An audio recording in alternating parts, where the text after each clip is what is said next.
লিচুপুর গ্রামে বাস করত এক গরিব কৃষক।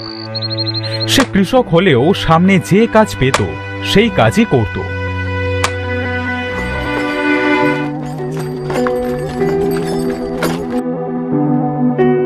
একদিন তার বউ বলল, ওগো, এভাবে আর কতদিন বাজার ঘাট করবে না শুনি?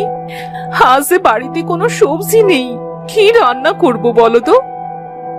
বউ, কোনো জায়গায় কোনো কাজ তো পাচ্ছি না। হাতে টাকা না থাকলে বাজারটা করি কি দিয়ে বলো তো? আমার নিত্যদিনের এই অভাব আর ভালো লাগছে না।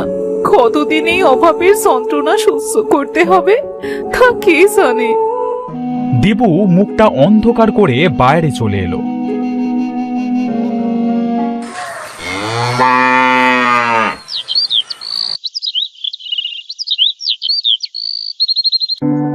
সন্ধ্যায় যখন তারা ঘরে ছিল, অজয় নামের একটা লোক দিবুদের বাড়ি আসলো। দিবু, এই দিবু, আরে তোরা কেউ কি বাড়িতে নাই নাকি? আরে ভাই, তুমি এসে গরিবের বাড়িতে হাতির পা, তা কি মনে করে আসলে আমাদের বাড়ি? তোমার কাছে একটা দরকারে এলাম ভাই। তুমি তো জানো আমি নতুন ঘর করেছি, সেই ঘরে মাটি দিতে হবে। হ্যাঁ হ্যাঁ ভাই, আমি তোমার ঘরে মাটি এনে দেব। তা বলো, কোথা থেকে মাটি আনতে হবে? আরে দাঁড়াও দাঁড়াও, এত ব্যস্ত কেন? মাঠে আমার যে উত্তরের জমিটা আছে সেই জমি থেকে মাটি কাটতে হবে, বুঝলে? আচ্ছা ভাই, আমি তোমার জমি থেকে মাটি কেটে দেব, তুমি নিশ্চিন্তে বাড়ি যাও। ভাই, এই তোমাকে মাটি কেটে বাড়ি আনতে হবে না, ওখানে গাড়ি থাকবে, মাটি কেটে গাড়িতে উঠিয়ে দিতে হবে। কাল সকাল থেকে কাজ শুরু করো। হ্যাঁ আচ্ছা ভাই, ঠিক আছে।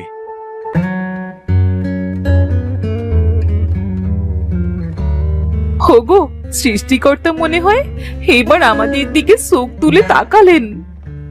হ্যাঁ গিন্নি, কাল থেকে কাজে গেলে আমাদের খাবারের কষ্টটা মনে হয় কিছুটা কম হবে।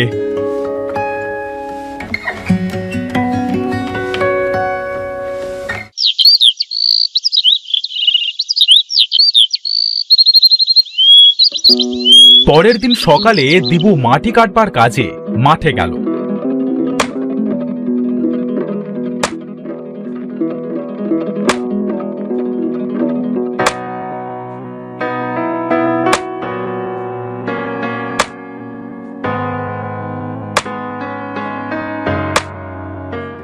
মাটি কাটতে কাটতে সে মাটির নিচে একটা ভাঙা পাতিল পেল।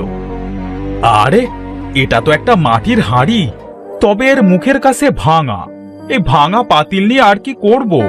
ভাগ্যটাই যখন ভাঙা, তাহলে ভাঙা পাতিল ছাড়া আর কি বা জুটবে? ভাই, এই ভাঙা পাতিলটায় কি দেখছো? এটা রেখে তাড়াতাড়ি কাজ করো।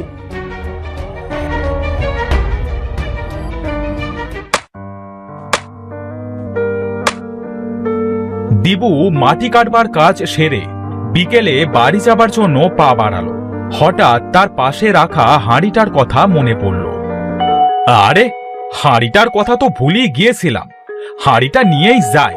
আমাদের তো একটা হাঁড়ি, এই ভাঙা হাঁড়িতে না হয় চাল টাল রাখবো।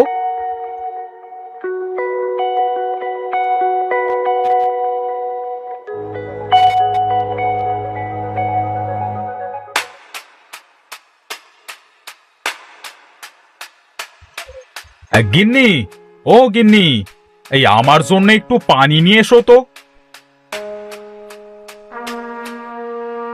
এই নাও পানি।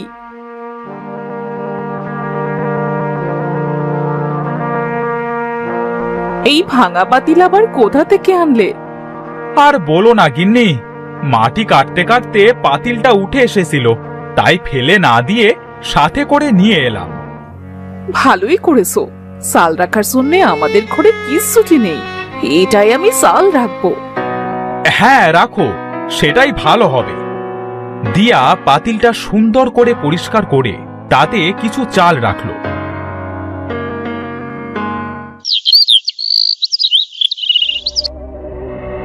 বাইরে কাজ গুছিয়ে সন্ধ্যার সময় দিয়া আর দিবু যখন ঘরে গেল, দেখলো পাতিল থেকে চাল নিচে পড়ে যাচ্ছে। গিন্নি, তুমি আজ এত চাল কোথায় পেলে? হাঁড়িতে ধরছে না বলে নিচে রেখেছো? দিয়া খাটের নিচে তাকিয়ে দেখলো চাল পাতিল থেকে নিচে যেন উতলে পড়ছে। আরে, আমি তো এই পাতিলে এখনো চাল রাখিনি, তাহলে এত চাল আসলো কোথা থেকে? গিন্নি, বলি কি, এই চালগুলা না কিছুতে রেখে দাও।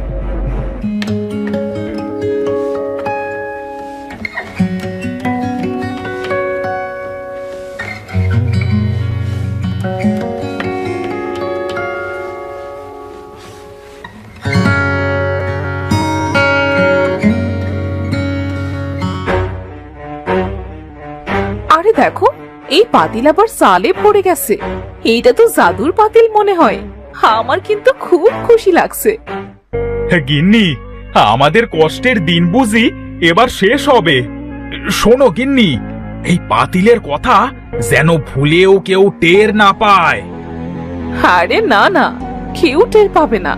তুমি এক কাজ করো, এই পাতিলের ভেতরে কিছু টাকা রেখে দেখো তো, টাকা হয় নাকি। যেই ভাবা সেই কাজ। দিবু পাতিলের ভেতরে টাকার একটা নোট রাখতেই সম্পূর্ণ পাতিলটা টাকায় ভরে গেল। আরে বাপরে, এটা তো ভারী অবাক করা কথা। এখানে তো যে জিনিস রাখা হচ্ছে তার দ্বিগুণ হয়ে যাচ্ছে। আমরা তো রাতারাতি বড়লোক হয়ে যাব। হোগো, এই টাকা দিয়ে কাল অনেক বাজার করে আনবে। কতদিন হয় আমরা ভালো মন্দ কোনো খাবার খাই না। এই আনবো গিন্নি, আনবো।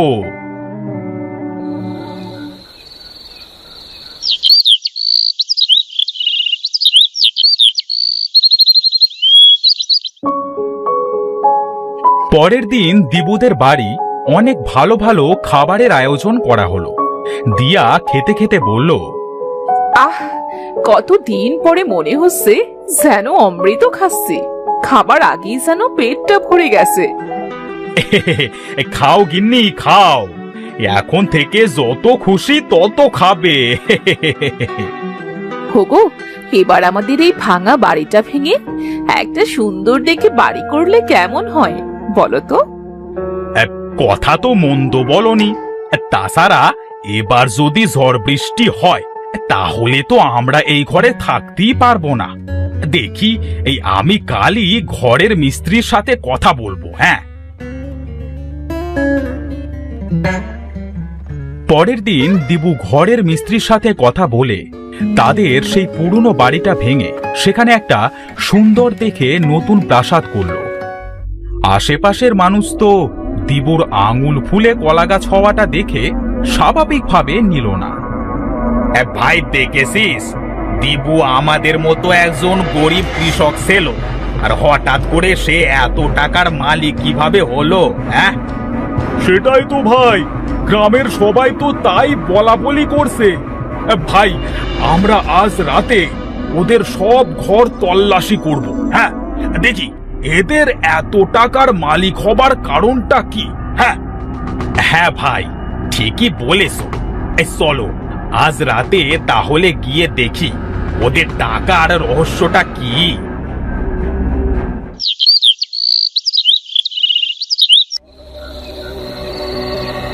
সেদিন রাতে দিবু ও তার বউ ঘুমিয়ে যাবার পরে তারা দুজন দিবুদের ঘরে ঢোকে। ভাই, সাবধানে, ওরা যদি টের পেয়ে যায় তাহলে কিন্তু কেলেঙ্কারি হয়ে যাবে। হ্যাঁ ভাই, গ্রামে আমরা মুখ দেখাতে পারবো না। এবার কিন্তু আমার খুব ভয় করছে। চল ভাই, বাড়ি ফিরে যাই। আরে না, দাঁড়া দেখি কি করা যায়। এই চল, ওই ঘরটায় দেখি।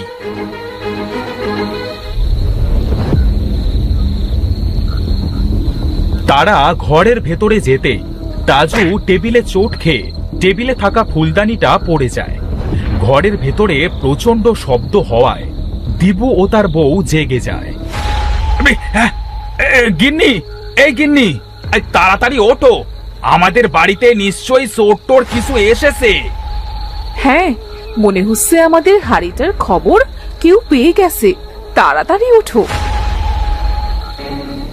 ভাই, তাড়াতাড়ি ওঠ, না হলে ওরা এক্ষুনি চলে আসবে। তারা দুজন দিবুরা আসার আগে ঘর থেকে বেরিয়ে গেল। দুজন ঘরে এসে দেখল একটা ফুলদানি ভাঙা, আর পাশে একটা বিড়াল ডাকছে। সাক, বাসা গেল। আমি তো ভাবলাম হাড়িটা বুঝি সরে চুরি করতে এসেছে। বাবা রে, আমায় তো এই বিড়ালটা ভয় পাই দিয়েছিল। আজ চলো, আজ এই রুমে ঘুমিয়ে পড়ি।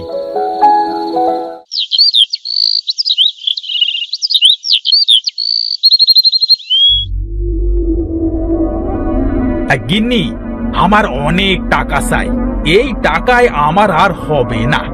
আমি প্রতিদিন হাড়ির ভেতরে একটা করে টাকা নোট দেব, আর এক হাড়ি করে টাকা নেব। সেই টাকা দিয়ে আমি কোটিপতি হব। ওগো, বলিয়ে তো লোভ করতে চেও না। বেশি লোভ করলে শেষে কিন্তু সব হারাতে হবে। আরে গিন্নি, তুমি এটাকে লোভ বলছো কেন? এই টাকা পয়সা যদি নাই পাই, তাহলে এই অকেজো পাতিল রেখে আর কি করব? ওটা ফেলে দিও। মুখে যা আসছে তাই বলে যাচ্ছ। স্যার শুনলে এত কিছু পেলে তাকেই কিনা আজ অকেজো বলছো? এই তুমি চুপ থাকো। পাতিলটা আমি পেয়েছিলাম, আমি। এটা মনে রেখো, আমি এটা দিয়ে যেটা খুশি সেটা করতে পারি। জ্ঞান দিচ্ছে। তাদের ঝগড়ার মাঝে একটা বুড়ি তাদের বাড়ি এসে বলল, মা, বাড়িতে কেউ আসো, আমাকে একটু সাহায্য করো মা। কি বলছো গো বুড়িমা? আমাকে একটু সাহায্য করো মা, আমার যে খুব খাবার কষ্ট, কিছু খাবার দেবে মা আমাকে? হ্যাঁ বুড়িমা, তুমি ভেতরে চলে এসো, আমি তোমাকে খাবার দিচ্ছি। দিয়া বুড়িকে নিয়ে ঘরের ভেতরে গেল। দিবু বুড়িকে দেখে বলল, এই কি হলো? এই বুড়িকে তুমি বাইরে থেকে বিদায় না করে ঘরের ভেতরে আনলে কেন? হ্যাঁ, কি বলছো তুমি বুড়িমার সামনে? ইনি ক্ষুধার্ত, তাই খেতে এনেছি। যাও, একে বাইরে খাবার দিয়ে বিদে করো। স্যা, স্যা, স্যা, স্যা, স্যা, কি ময়লা দেখতে। হ্যাঁ, থাক বাবারা, তোমরা আমার জন্য নিজেদের ভেতরে আর ঝগড়া করো না, আমি চলে যাচ্ছি। বুড়ি কথা বলে তাদের বাড়ি থেকে চলে গেল। দিবু দিয়াকে বলল, এই, তোমাকে আজ বলে দিলাম যে সে মানুষকে আমার বাড়িতে আনবে না, বুঝেছো? তুমি অনেক পাল্টে গেছো, আগের মতো আর নেই। আগে আমরা গরিব ছিলাম, তবে শান্তি ছিল। এখন এখন অনেক টাকা আমাদের, তবুও যেন কোনো শান্তি নেই। হ্যাঁ, যত সব অলুক্ষণে কথা। আমি এখন হাঁড়ির ভেতরে টাকা দেব। আমি ঘরে গেলাম, হাঁড়িটা নিয়ে এসো ঘরে। দিবু এই কথা বলে ঘরের ভেতরে চলে গেল। দিয়া হাঁড়িটা নিয়ে গেল দিবুর কাছে।